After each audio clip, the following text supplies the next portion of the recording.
And then, of course, we have the interrogation of Jen Soto, which she, to me, is another extremely fascinating character. Of course, she has never been charged with anything as of right now, anyway. There is some immunity for some of her testimony. I believe what she even said in this interview, that we're about to take some pieces of looking at, is also immune from being held against her in court. Let's just kind of do an overall on that before we take a look at some of the clips. What was your impressions after watching the like hour and a half of Jen Soto? Yeah, right from the beginning, the thing that I was taking notes on it, and the thing I wrote, she is a master of denial. And this is something that has probably been her coping mechanism throughout life, which of course makes us wonder about her childhood. But this lady, you could hold the truth right in front of her, and she's clueless. And I think the important thing to say about denial is that it's not a voluntary defense mechanisms, where we get up in the morning and say, there's just a lot of things going on I'm not going to look at today. It happens unconsciously where a person just doesn't see the obvious. And I think there's a big push online for her to be punished. And I think it's a natural response when you see a mother who does not protect a child in this kind of egregious way to want to punish her. And Yeah, I can completely wrap my head around that. But I have to say, I did see moments where the denial would crack, and then she seemed to go into overwhelming grief, which would have been appropriate from the beginning when Maddie was first taken. right. And we all said, she just doesn't look that upset. But I think this is a lady who really is not very good at seeing reality. And some of that has to do with her own mental health problems, her own history. And, we don't know all of that at this point. Does that denial then dismiss her responsibility in this if she's not able to see what was going on around her, where a reasonable person would have easily seen these Yeah. sort of things? I mean, does Yeah. that really like wipe it off the table? I mean, it just seems kind of ludicrous. Yeah. Yeah. I can't go with completely giving her the death penalty or something like that. And it may be if we knew her whole history, that maybe even criminal charges just don't fit. If the lady does have bipolar, as has been alleged, Yeah, that's very relevant. She is reported from many sources on lots of medication that sedates her and knocks her out. And we don't really know how much of an abuse history she has had with yeah. Stefan, which is always very possible. In a lot of these interviews with her, initially, he was looming in the background. She seems intimidated by him, that she has to kind of comfort him and keep him soothed. So it very well may be that there should be some kind of consequences for her. But on the other hand, is prison the right thing? I think maybe there's some kind of middle ground Yeah. with it. I'm getting more and more there on her than I was originally. I was like, let's get out the pitchforks and burn her at the Yeah, stake. it's a Uh, normal response. but Yeah, yeah, I mean, and I think there needs to be some level of something going on here. Let's take a look something. at some of these clips. This is a little longer one. This is the detective and her talking about uh, her constant prioritization of Stefan over Maddie in many Yes. strange ways. We'll talk about it on the other side. Let's take a look. So he showed you photos of Stefan. The No, first thought you had was to ask his father if he should get a lawyer. no. I saw a picture. I didn't see the. I didn't know she was getting until yesterday. I saw the picture of the oral sex happening, and I knew that that was true, right? That's evidence. That's for real. That's fucking happening. But I kept thinking, they're going. I don't know why I kept. I can't tell you why my brain kept thinking, no, he didn't kill her. Not that he didn't kill her, but she's still missing. She's still out there. She was taken. Yes, he's done this to her, and that's not okay. But I swore she was still, I felt in my body she was still alive. She was still out there. I told Chris to get him a lawyer because I felt like you guys were chasing the wrong person. But you weren't. You're not. We showed you a picture. The picture you saw, she was giving a blowjob to a grown-ass man, and you told his dad to get him a lawyer. Missing right? Now you, but then you just thought she was missing. And we were showing you our investigative lead being a blowjob is not consensual. Whether she wants to do it or not, that is not consensual. And you prioritized him again. You prioritized him by offering him or telling his dad to get him a lawyer. Not what the fuck did he do? Not, hey, we need to figure out what happened. No, let's protect Stefan. I was in shock. No, it's not shock. That is your natural instinct to protect Stefan. Okay? And if that's naturally how you react, that's fine. But that goes into what I've been telling you this whole conversation is I don't believe a lot of the things you're saying, and I don't believe a lot of the things you say you weren't aware of. And that is because you've now shown me twice that your first reaction, no matter what you were told or shown, missing and we're seizing the cell phone, or we're showing you pictures of her giving him a blowjob, your first reaction is to protect Stefan. So now, ordered by Stefan, you're aware of this. You were shown pictures of this. You were shown pictures of her body in his car with a seatbelt on, right? We have played it out for you. Now you're in a stage where he's in jail. You know she's passed away, and now you can feel emotion, right?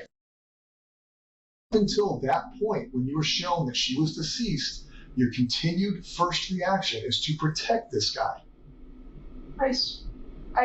You just said, I only saw a picture of him, whatever your verbiage was, I say blowjob, of his penis in her mouth, and your first reaction was, fuck. Oh my, victimized? No. She's being abused? No. It's Stefan needs a lawyer. Yeah. It's bizarre, that sort of behavior to literally be shown a picture of your child being violated by an adult, and you're like, hey, how we gotta help him. What how can you break that down psychologically for us? Clearly a terrible parent. This lady should not have had kids, and of course this pattern of protecting Stefan was something that had gone on since the beginning of their relationship. And I think she lives in a fantasy. She likely has her own history of sexual abuse. And as we've talked before, there are families where it happens so often, it just becomes normal. And even though people may know it's wrong, it's sort of normalized that this is just what people do. And so it's minimized. She said at one point, I guess I'm stupid and gullible. And it's like, yeah, we're all nodding, stupid and gullible. And it also spoke to me about her vulnerability with dependency, that she was really protecting him because she's emotionally dependent on him. Maybe not financially dependent on him because he didn't have any money, but she was emotionally dependent on him. And predators like this have a radar for vulnerable women who have little kids. And it's disgusting. Yeah. It was interesting where I think we saw a crack in that moment. You had mentioned a crack earlier where you kind of see her almost like some of reality is seeping in, and then she very quickly, like, it feels like she Exactly. fills that crack, and then it kind of gets her back to her denial land. Very, if you were listening to it, she's physically bunching her hands up. I mean, it seemed authentic. I mean, it seemed like this woman truly is in that level of denial about what's going on in her world. And it made me think of people I've seen over the years when I used to work with a lot of sexually abused children, and I would meet mom. They were abused by dad, and I would meet mom, dad, or stepdad. And so many of the moms were like this. They were very impaired people, and sometimes not very bright people, and they had their own history of abuse. And I got to know them well, and they really didn't see what the rest of us would have seen. And so I thought her emotion was genuine at that time, but exactly the same thing. The denial would crack, you'd see her grief, and then she'd try to patch it back together. And several times said, but I still believe she's out there. I want to believe she's out there, and it's like, not in reality. Is it just they're so sensitive to reality that if they did take it in, they couldn't survive, like literally self-destruct? I mean, Very, very likely, because it has so much to do with the way they were brought up as kids and who their parents were. And often they hold this kind of idealized fantasy that they had a normal childhood, that they weren't abused. But when you really get into the stories of what happened, horrendous things happened to them, but they've denied it, they've minimized it, and they gloss it over. And it's really the ability of the mind to live in a fantasy. it's amazing what our minds can do to try and help us survive. Let's look at one more clip here from that very same interview. Stefan needs a lawyer. Who the fuck cares if we think he killed her? I don't know why. I don't know why I said. But that's the problem. You don't know why. So the reaction in your mind is you are continuously protecting this guy. So why do I sit here and believe that you don't? Because right now you know Stefan killed her. You know Stefan's been. You know without her body, can he be charged with murder? I don't know. Exactly. So you don't know what we can do. Do I think we can charge him with murder? It's not up to me. Should he be charged with murder? Yes. Please. Does your role in her life lead this to happen?